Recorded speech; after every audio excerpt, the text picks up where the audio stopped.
The following podcast contains explicit language. Lisa Chase and all her friends loved Bill Clinton from the beginning.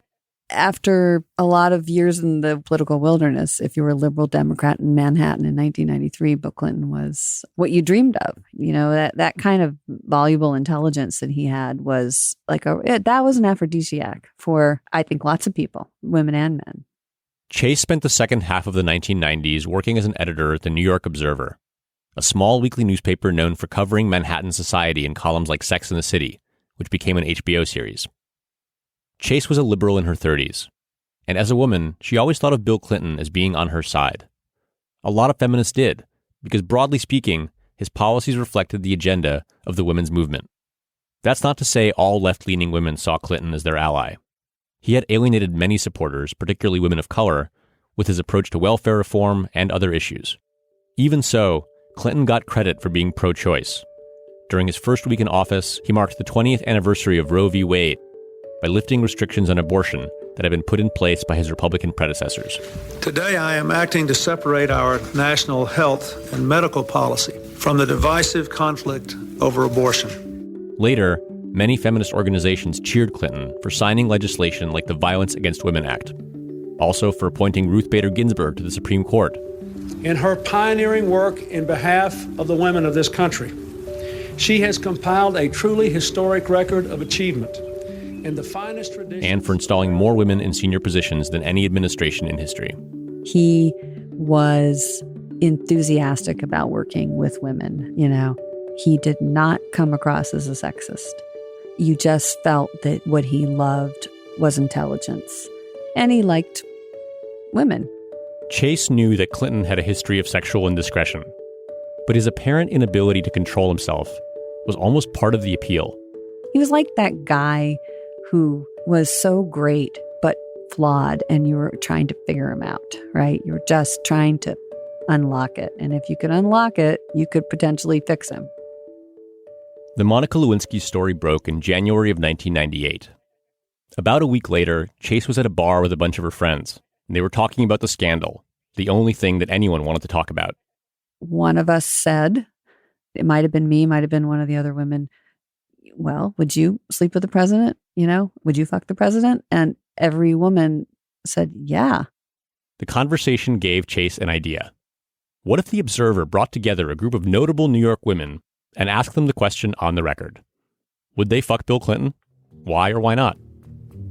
The Observer's focus group included Katie Roiphe, Erica Jong, Patricia Marks, and a half dozen others. Each woman was influential in her field, and most of them were somehow involved in the public dialogue around sex.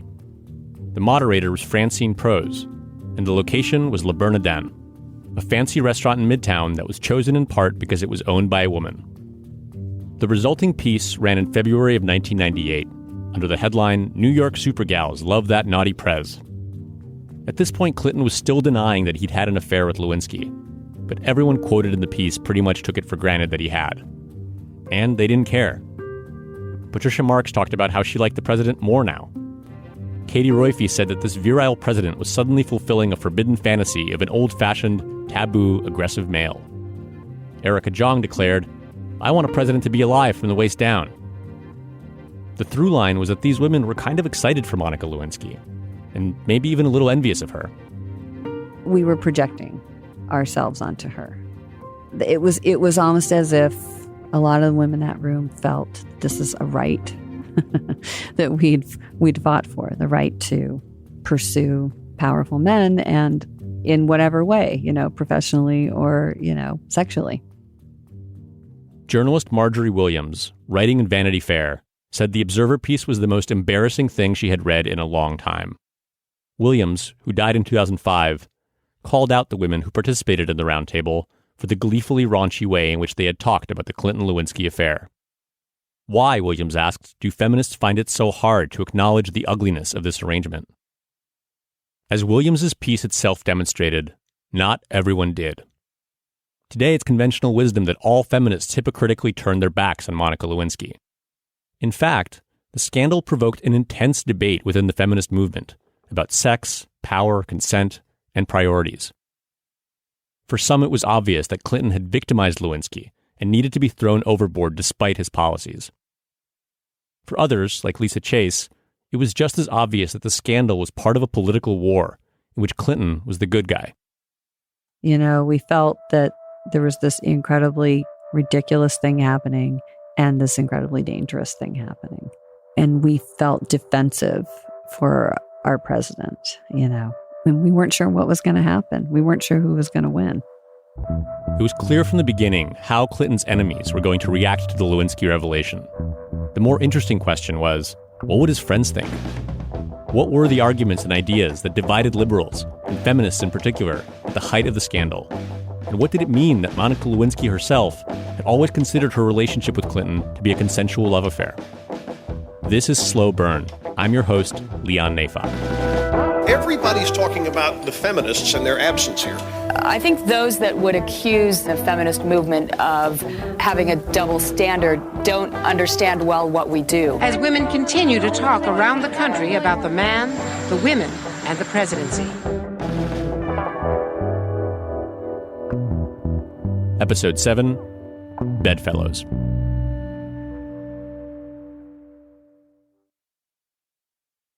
About 3 weeks after Clinton publicly confessed to his affair with Monica Lewinsky, he called a cabinet meeting in the White House residence. The mood was tense. Clinton had been depressed, distracted, and afraid that at any moment he might be abandoned by his allies, both in the administration and on Capitol Hill. After about 24 cabinet members filed in and took their seats, Clinton stood in front of a fireplace and addressed the group in a somber voice. He begins with an apology. He's trying to explain himself to them. He's got tears in his eyes. This is journalist Peter Baker, who covered the White House for the Washington Post. And it's a powerful moment, and he gets support from people who stand up and quote Bible verses and tell him that they're behind him and they know that God believes in forgiveness. And then finally comes Donna Shalala. Donna Shalala was Clinton's Secretary of Health and Human Services. She was a Clinton administration lifer. She had joined the team at the very start of his first term. The week the Lewinsky story broke, she had stood in front of the press corps and said that she believed the president. Remember the Madeleine Albright statement you heard in last week's episode? I believe that the allegations are completely untrue. I'll second that. Definitely. Third it. Surely all of you understand. That confident, carefree voice saying, thirded, that was Shalala. 8 months later, she sat and listened as her fellow cabinet members assured Clinton, one by one, that they forgave him. With every minute, Shalala grew more resolved to change the temperature in the room. Here she is talking about it back in 2007. I was irritated that I had defended him publicly, that he had told me he hadn't done it and told everybody else. We were all told to tell the president the truth, so I told him the truth. Shalala said to Clinton that what bothered her most was not his lying. It was that Lewinsky was just barely out of college. If he had had an affair with a married person and then lied about it, I don't think I would have been bothered about it at all. It was the young person thing. This wasn't some abstract principle for Shalala. As she reminded Clinton, she had served as a college president earlier in her career, and she had fired professors for exactly this type of behavior. It just hit against every principle I've had in my life and the world that I come from. You know, if you're a college president, the last thing you can do is let people hit on students. Yeah. I mean, we have rules about these things. And it was just unacceptable. And everybody was being a bit of an apologist for him in the room, and I just blew up. Clinton asked Shalala, does this mean you'd prefer Richard Nixon over John F. Kennedy? According to Peter Baker, Shalala's exact words in response were, you've got to be kidding. The cabinet members who were around the room at that time were just, stunned, and their eyes were wide, and they're absolutely riveted by this confrontation. And now, how much that got through to Clinton, I don't know. But she gave it to him, and at the end of the meeting, he, pulls her aside and says, well, you're always tough on me. And she says, only when you deserve it. We sort of hugged at the end of the thing, but I was just pissed off.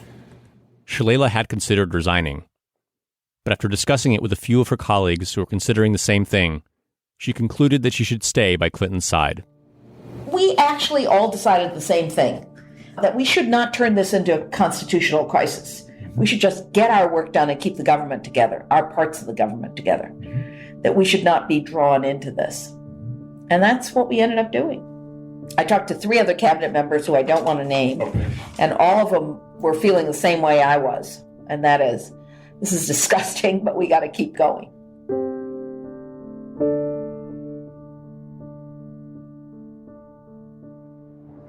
On Capitol Hill, the independent counsel's report arrived this afternoon. It took 2 FBI vans to deliver the evidence. 18 boxes of what Ken Starr and his prosecutors say is proof of possibly impeachable offenses by the president. The Office of the Independent Counsel delivered its 445-page report to Congress on September 9th. More than 4 years in the making, if you include the Whitewater investigation, the report was meant to inform members of Congress of what the Independent Counsel had learned, and to make a case as to whether the president should be impeached. For 2 days, the report sat unread in the Ford office building while Democrats and Republicans in the House debated what to do with it. Finally, they voted to release it to the public sight unseen, meaning they would get to read it at the same time as everyone else. House Speaker Newt Gingrich called it a gesture of transparency intended to guarantee an unbiased airing of the facts. This is an NBC News special report. The White House in crisis. The Starr report. The report from Ken Starr is out. Some major surprises, none of them pleasant for the President of the United States. The details are tough to take, decidedly not for the faint of heart, certainly not for children. The government printing office couldn't produce enough copies for every congressman and all 7,000 journalists who wanted one. To accommodate demand, the House Clerk's Office struck a special deal with Kinko's to get the report printed at just 7 cents a page. For the general public, the quickest way to get a hold of the report was online, as news organizations and even local libraries uploaded it to their servers. The biggest internet event ever, the scramble to get access to the Starr report. America Online said traffic was 30% higher than normal. The Starr report was an immediate sensation. This was mostly due to the so-called narrative portion that consisted of detailed descriptions of Clinton and Lewinsky's sexual encounters. Oh my God. The customers here at the Java Cafe are among the millions reading the Starr report all over the country and around the world. There is nowhere to hide from the Starr report. I don't think there's a need to have the first 12 pages of all the major newspapers cover his sexual experiences with Monica Lewinsky. The phrase oral sex appeared in the Starr report 85 times. As in, the president initiated the oral sex by unzipping his pants and exposing his genitals. The word breasts appeared 51 times. As in, the president lifted Miss Lewinsky's sweater and fondled her bare breasts with his hands. Whitewater, meanwhile, the Arkansas land deal that Starr set out to investigate when he became independent counsel, was mentioned just 4 times, a number the administration was happy to round down to 0 when pushing back on the report. White House lawyers pointing out that there is no mention of that original land deal controversy, nor the FBI files case, nor the scandal involving the travel office. And here's a big irony. Congress once tried to pass a law protecting kids from internet smut. Now, thanks to the Starr report, it's that same Congress that's putting X-rated material on the net. But the Starr report contained more than just bureaucratic smut. It also formally accused Bill Clinton of committing impeachable offenses. Starr pointed to multiple instances of obstruction of justice, witness tampering, abuse of power, and perjury both in a civil and criminal context. According to Starr, Clinton had done more than lie to the Paula Jones lawyers back in January.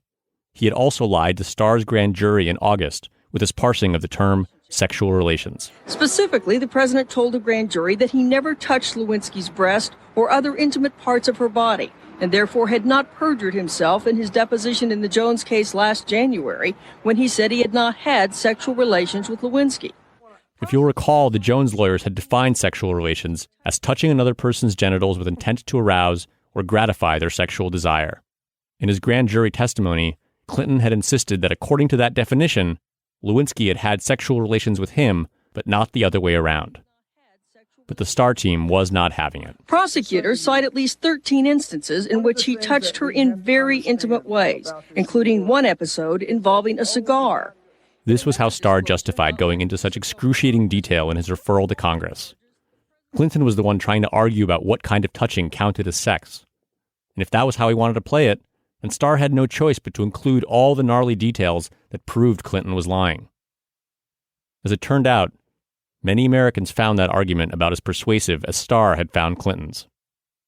Remember, Clinton was an extremely popular president, and his supporters did not want to see him humiliated like this. I remember where I was when I read it in the New York Times and how pissed off I was at Ken Starr for having pursued this. This is novelist Elizabeth Benedict. She was one of the women who participated in the New York Observer Roundtable. She'd been invited because she was the author of a book about how to write sex scenes. Ken Starr was the only person who cared about this. Monica wasn't complaining. She wasn't filing a charge against him. His wife wasn't threatening to divorce him that we knew about. But there was this government official who was prosecuting him and persecuting him about this. I mean, he was sort of the pervert in this. And I think people found that very disturbing. And they kind of understood that he was the weirdo, right? He was like the voyeur. And he was making all this happen. When Benedict read the Starr report, her reflex was to imagine herself being pursued and exposed the way Ken Starr had pursued and exposed Bill Clinton. Because we're all human beings, and whatever you do sexually, you don't really want in the New York Times. And then there was Ken Starr saying, these are matters of grave importance. And it was like, no, they're not. For some people, Starr's investigation had the curious effect of humanizing Clinton. Here's Patricia Ireland, president of the National Organization for Women, better known as NOW, talking about how the scandal might be affecting Hillary Clinton. She is seeing her husband, I suspect, in the same way that the women voters do, that is, as a complex human being with strengths and flaws, I think helps shore him up. In his novel The Human Stain, Philip Roth would later describe the summer of 1998 as a summer of nausea. In one passage, Roth imagined a banner hanging from the front of the White House that said, "A human being lives here." That image echoed a comment Clinton had made during his grand jury testimony, which the House Judiciary Committee voted to release on video 1 week after the publication of the Starr report. Have you tried not to let anyone else know about this relationship? Well, of course. What did you do? Well, I never said anything about it, for one thing. And I did what people do when they do the wrong thing. I tried to do it where nobody else was looking at me. I did what people do when they do the wrong thing. Whether or not he'd intended it this way, Clinton's framing invited Americans to see themselves in him. It also established a meaningful distinction between his misdeeds, committing adultery and covering it up, and those of Richard Nixon, the last president to face an impeachment campaign. The difference was, Nixon had abused the power he had as the President of the United States. Clinton had done something anyone could do. You didn't have to be president to lie about an affair.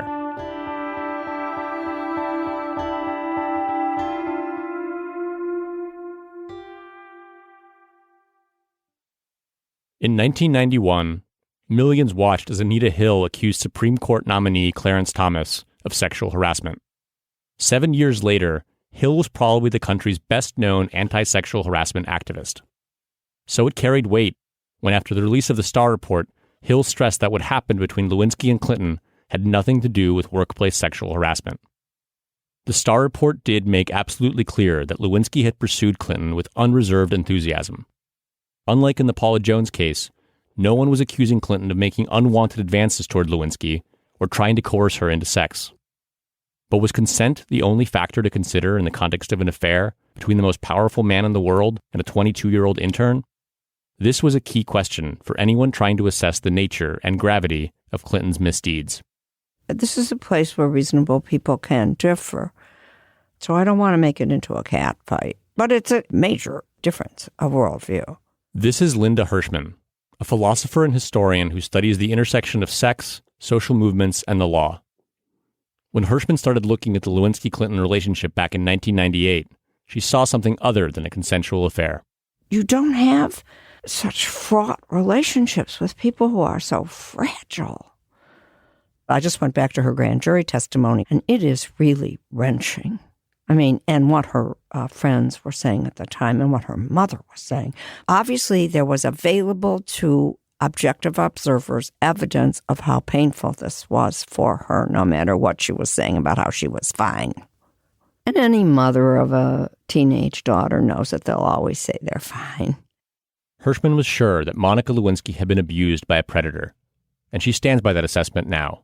It's pretty clear that there was an inequality not just of age and money and power, but of rationality. Right? She was delusional, and he was instrumental. I mean, he was using her for whatever sexual satisfaction he could glean in his very constrained situation. Hirschman remembers hearing other feminists argue that Clinton's private life was no one else's business. She saw in this argument a betrayal of women, a worldview in which men's sexual behavior is cordoned off from moral judgment by the veil of privacy. When we spoke, Hirschman made the analogy to domestic violence. Not so long ago, she said, police officers would show up at the home of a domestic abuser and then turn right around as soon as he told them that everything was fine. A big achievement for feminism was to bring the social technology of law into the single-family dwelling. That was a place where women lived in anarchy with a stronger player. And so to me, the philosopher, to say that sex between an intern and the President of the United States or in any unequal power situation is beyond judgment is just a variation of we don't go into the house and police domestic violence. Above all, Hirschman felt sorry for Monica Lewinsky. Look at how Monica Lewinsky suffered. There's that scene where he wins the election of 96 and she expects him to call her back to the White House, where she gets a fresh haircut and she lays out her clothing. That's Madame Butterfly. I'm an opera goer. That's Butterfly, right? She sees the ship coming into the harbor and she's sitting there in her house on the hill waiting with her kimono, waiting for him all night. That's one of the saddest scenes in the entire Western culture. So you can't take that degree of human intensity and sensitivity and say it's meaningless, morally meaningless. It's safe to say that Linda Hirschman was far outside the mainstream in 1998. That September, a CBS News poll showed that most Americans viewed Lewinsky unfavorably and that she was more unpopular with women than with men. Meanwhile, on TV and on the radio, Monica was a young tramp. Monica Lewinsky's behavior was unacceptable. There's something about Monica. Her lips never say no. There's something about Monica. Lewinsky was portrayed not as a victim, but as a desperate and conniving slut, whose obsessive behavior was to blame for the whole mess. She comes off as someone who basically blackmails the President of the United States. That's Bill Maher in 1998, after the Starr report came out. And Katie Rolfe wrote a great article the other day, and she said there should be a term connoting the opposite of sexual harassment. When a person of less power uses her sexual attractiveness or a personal relationship with a person of greater power to get ahead. No pun intended. Now, as Maher saw the situation, it was Lewinsky who had seduced Clinton. I think Monica Lewinsky is the one who should apologize to America. She's the homewrecker. And if anybody really owes an apology, I think it's her. Howard Stern, the radio personality, commissioned a song about Lewinsky. Hey, look at me. I'm Monica Lewinsky. They print pictures of my fat face and my do. Though I've barely finished school, I still know the golden rule. Do unto others and then have them do you too. As the jokes poured in, Monica Lewinsky herself was silent, granting no interviews and making no public statements. Her one and only press appearance came when she posed for a photo spread in Vanity Fair. Photographer Herb Ritz shot her on a beach in Malibu, wearing diamonds and wrapping herself in the American flag. The photos are out. Do they help or hurt? It is hardly the image of innocence her new lawyers are trying to sell. Predictably, that photo shoot only earned Lewinsky more criticism. Maureen Dowd, writing in the New York Times, said she was sickened to see Lewinsky mocking her role as the silent center of a case that could bring down a president. Her short nails are painted red, like a little girl who has put on her mother's polish, Dowd wrote. Shades of JonBenet Ramsey.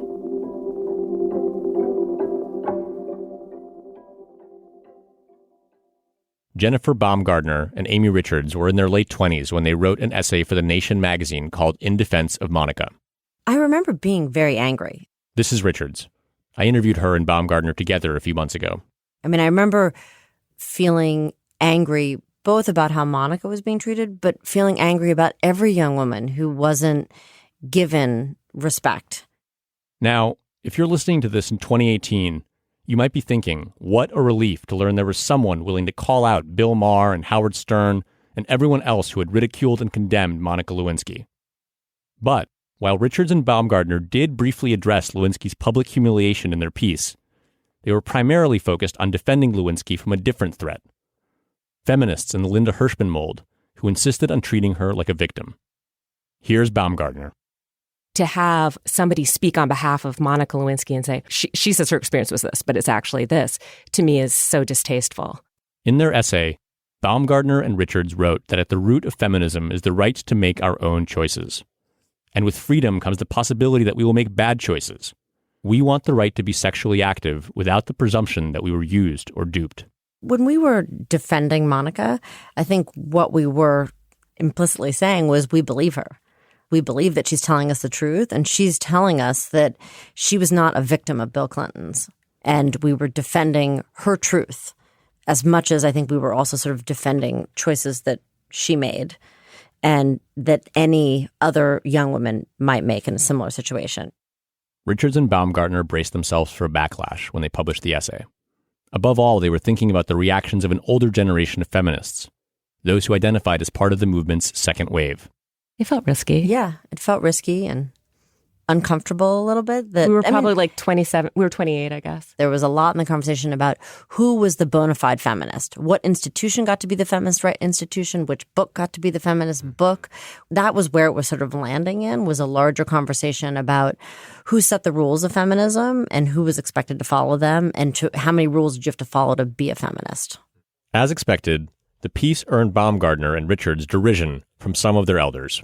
There were people who were like, honey, I remember there's a letter to the editor that was like, you too, sweethearts. No. You're so naive. Yeah. You don't know. And then and now felt like, no, I know. We know. For Linda Hirschman, this is a familiar point of view. You know, feminism has been having an argument between the libertines and the egalitarian feminists, the equal rights feminists, since the porn wars.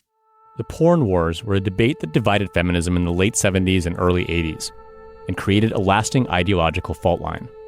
On one side, roughly speaking, were feminists who defended pornography on the basis that human sexuality should be free and out in the open, not regulated and hidden away.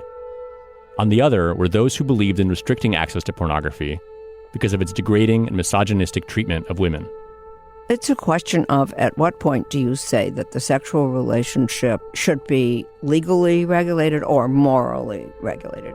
Where do you draw the line between an area of human life that you look at legally, culturally, morally, however, and an area of human life that is beyond judgment?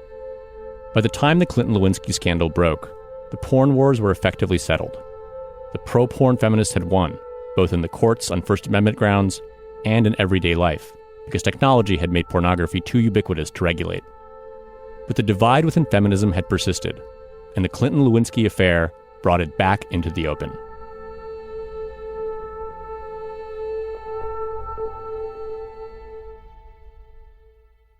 On January 26, 1998, just a few days after the Lewinsky story broke, the radio show Democracy Now! Convened a panel of feminists to discuss the scandal.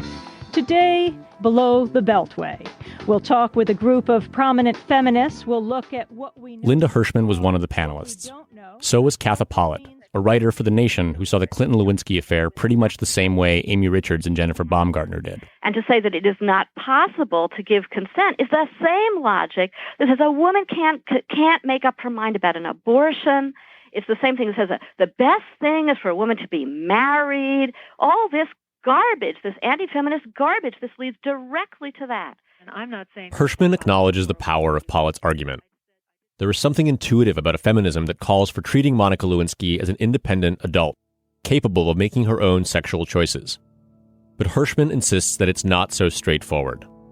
What the libertines offer is sex. You're old enough, you can have it with an older man, you can have it with your thesis advisor, as long as you're happy and you're having a wonderful experience, it's all fine. That is a sexual offer.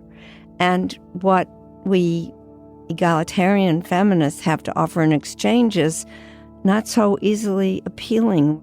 We're saying hard things, right? Discipline yourself, forego the immediate pleasure. Keep an eye on your power relationships. Those are harder sells.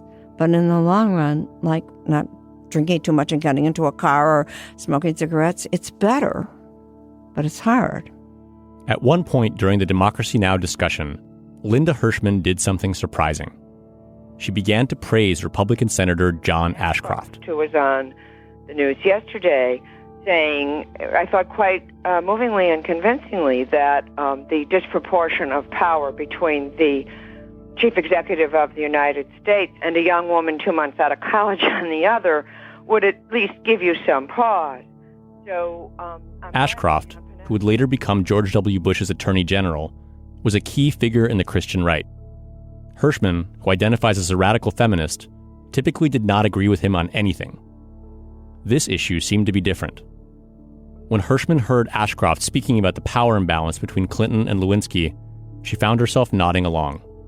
And it was a little weird, but not completely unfamiliar, that someone of a religious background would stand up for the human dignity of the female involved. Christianity is actually one of the great sources of egalitarianism, right? Every person has a platonic soul, and so they have equal value. That's a change from the tribal beliefs of the Old Testament.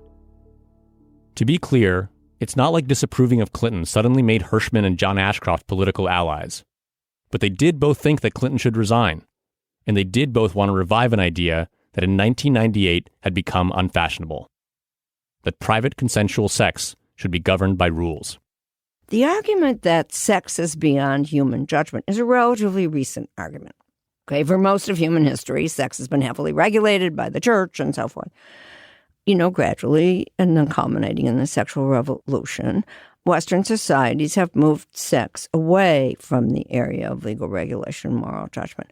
But that's a mistake, because sex is a human transaction, like any other human transaction. And so there are right and wrong aspects to it. For feminists like Jennifer Baumgartner and Amy Richards, the regulation of consensual sex inevitably penalizes the very women it's supposed to be protecting. I mean, I think we're so repressed as a culture, and I think you see this in the tragedy of the Clinton story. There's just so much repression around sex and so much dissociation in our culture. And feminism was never meant to be a way of heaping on more repression for women about, policing their behavior or their bodies. I asked Lisa Chase, the New York Observer editor, whether at the time of the Supergals Roundtable, she had considered herself a feminist. Absolutely, she said, and proudly so. She then made the following point. Feminist thinking about sex can be divided into two strains.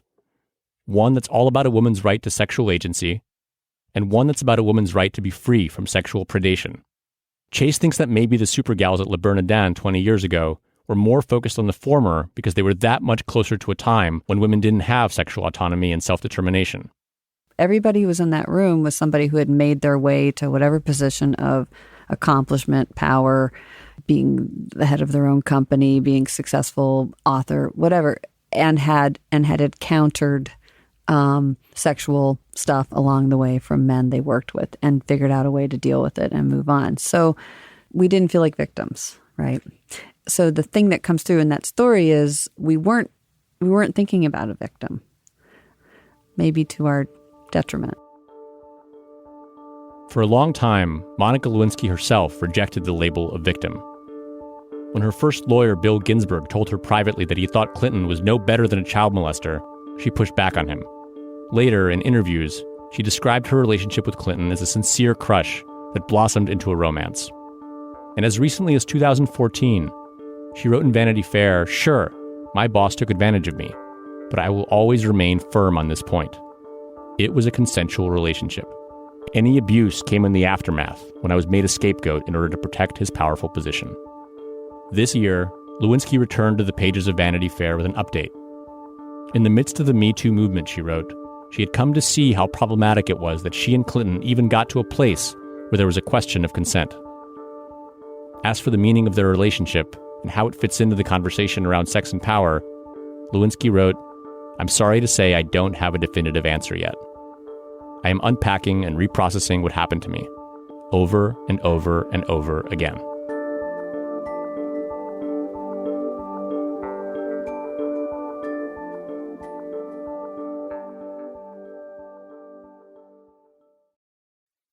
It's worth acknowledging that the intellectual debate we've been talking about took place within a fairly narrow corner of the world. If you added together everyone who read those pieces in The Observer and The Nation, and everyone who listened to that Democracy Now! Discussion, you wouldn't exactly be looking at a cross-section of American society. But feminists did not just treat the Clinton-Lewinsky scandal as a moral quandary to be debated at the level of ideas. It was also a mass political issue, one that spurred advocacy groups to mobilize. Here's Patricia Ireland, president of NOW, making the argument in 1998 that Clinton's policies were worth defending no matter what. Women care about the issues. They care about child care. They care about family and medical leave, about social security, about public health and public education. And I think that we are not about to be rushed to judgment. None of us believes that a charge made is a charge proven. NOW, which represented the mainstream of the feminist movement, had local chapters all around the country, and it had real influence with elected officials. NOW lobbied for equal pay and laws protecting women against sexual harassment, and its leadership considered Clinton an ally in the fight for women's equality. When the Clinton-Lewinsky scandal first broke, the organization briefly considered having its interns march on the White House with a proclamation condemning sexually intimate relations between employees and volunteers. But the idea never came to fruition, and within just a few weeks, Patricia Ireland was defending Clinton by emphasizing his policy record and contrasting it with that of the politicians who were calling for his head. Most of the opponents of Bill Clinton oppose him for the very reason that the women in the country support him. He has been good on women's issues. Ireland was not going out on a limb with this argument. Many prominent feminists, including Miss Magazine founder Gloria Steinem, defended Clinton on the basis of his record on women's issues. The argument was not just that Clinton had earned the benefit of the doubt through his policies. It was that those policies would actually be imperiled if Republicans defeated him. As the head of the Feminist Majority Foundation told Marjorie Williams, we're trying to think of the bigger picture. Think about what's best for women. Here again is novelist Elizabeth Benedict. We really did understand that this was a political crusade. And there was a very deliberate hunting of Bill Clinton from the time he was a governor. And never mind his sexual indiscretions, people did go after him. And of course, he participated in some of his own destruction, but there was a right-wing conspiracy to bring him down. Even if Clinton didn't always make it easy to defend him, Benedict was simply not going to side with his tormentors. It wasn't like everybody was defending Clinton in an unthoughtful way, but we also understood that this was a political kind of conflict, and we were, Democrats and liberals, and he represented us, and we didn't want him to be any more of a victim than he already was. Feminists like Linda Hirschman felt caught in between two intolerable positions. They could either stand with Republicans, who were willing to condemn Clinton and at least pay lip service to the idea that he had abused Lewinsky, or they could stand with Democrats, who refused to abandon their president because it was politically inconvenient. Feminists lose both ways. They lose if they are in the hands of the retrograde, reactionary, Southern and religious-based American right. The sad thing is, they also lose if they are in the hands of the libertine, liberal, let it all hang out, male American left. I thought it was time that women got tired of giving head to the men of the left. And so feminism, meaningful feminism, had nowhere to go.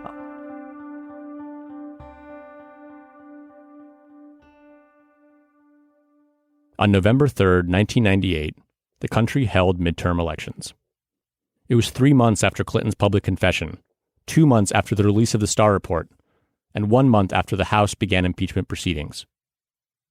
In the lead-up to the midterms, Republicans had widely assumed that all the turmoil would depress Democratic turnout, and that by the end of election night, Republicans would have an even more powerful majority in both the House and the Senate. So, the Republicans made Clinton the issue.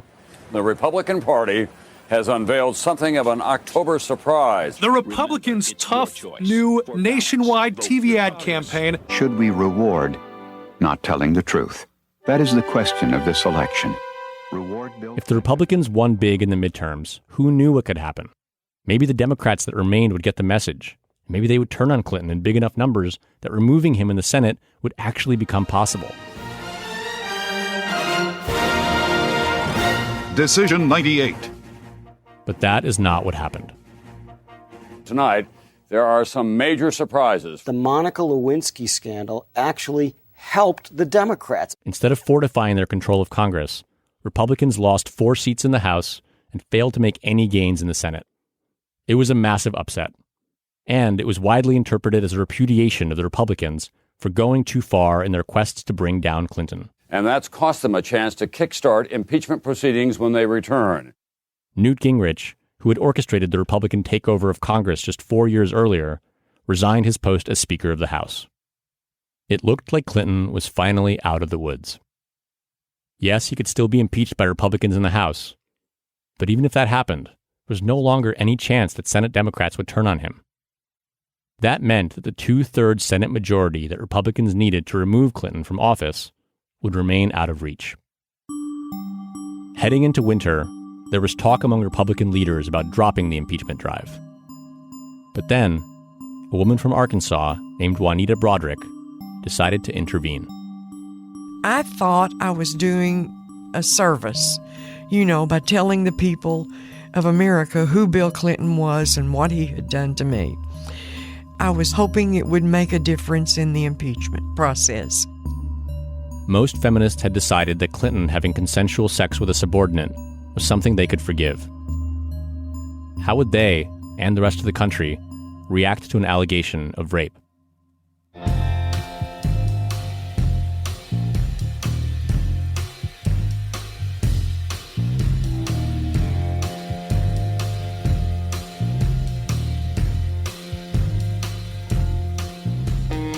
The season finale of Slow Burn will appear on Wednesday, October 10th. But first, we have a special episode next week featuring excerpts from some of the best Slate Plus interviews we've been releasing exclusively to our members. If you like Slow Burn, I promise you that you will like these bonus episodes. Everyone who listens to them does, and you'll get a taste of what you're missing next week. In this week's bonus episode, Slate Plus members will hear an absolutely unique interview with someone who interned in the Office of the Independent Counsel during college and helped copy it at the Starr Report. The people in the office had been doing what they thought was important and good work, and then also it was deeply problematic. Those two things kind of seem like they could both exist. Her name is Dylan Teachout, and if that last name sounds familiar, it's probably because you've heard of her sister Zephyr, who recently ran for New York State Attorney General. This episode of Slow Burn was produced by me and Andrew Parsons, with editorial direction by Josh Levine and Gabriel Roth. Our researcher is Madeline Kaplan. Our theme song is by Spatial Relations. And this episode featured music by Nick Sylvester of God Mode. Our artwork is by Teddy Blanks at Chips NY. Steve Lichtai is the executive producer of Slate Podcasts. TJ Raphael is the senior producer for the Slate Podcast Network. Thanks to the NBC News Archives, C-SPAN, the Miller Center Oral History Project, Pacifica Radio Archives, and Democracy Now! For the archival audio you heard in this episode. For a full bibliography of all the works we consulted while making this episode, check out our show page at slate.com/slowburn. For script notes and all kinds of other help, we want to thank Duchess Harris, author of the new book Black Feminist Politics from Kennedy to Trump, as well as Russell Riley, Michael Greco, Susan Faludi, Alana Newhouse, Hannah Rosen, Christina Cotterucci, Elizabeth Gumport, David Friend, Ava Lubell, Jeff Friedrich, Benjamin Frisch, Ben Kowalwer, Mary Wilson, Chow Tu, Avi Zettelman, and Camilla Hammer. See you next week.